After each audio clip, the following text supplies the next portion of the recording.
Elon Musk, Cristiano Ronaldo, Bill Gates, Jeff Bezos എന്താ ഇവരുടെ ലൈഫിൽ ഡൗൺഫാൾസും പ്രോബ്ലംസും ഒന്നും ഉണ്ടായിരുന്നില്ലേ? പിന്നെ എന്തുകൊണ്ടാണ് ഏറ്റവും മോശം സാഹചര്യങ്ങൾ ഉണ്ടായിട്ടും ഇവർ തളരാത്തത്?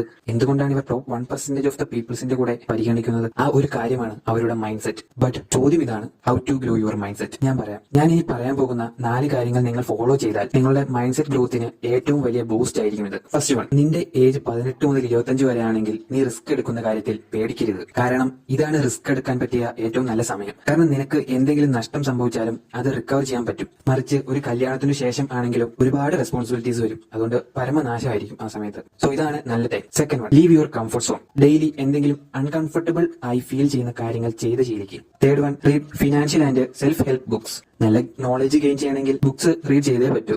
And last one, prepare yourself for sacrifices. നിന്റെ സക്സസിന്റെ വഴിയിൽ ഡിസ്ട്രാക്ഷൻസും പ്രോബ്ലംസും ഉണ്ടാകും. ചിലപ്പോൾ ഏതെങ്കിലും ആളുകളാകാം, ഏതെങ്കിലും വസ്തുക്കളുമാകാം. അതിനെ സാക്രിഫൈസ് ചെയ്തേ പറ്റൂ.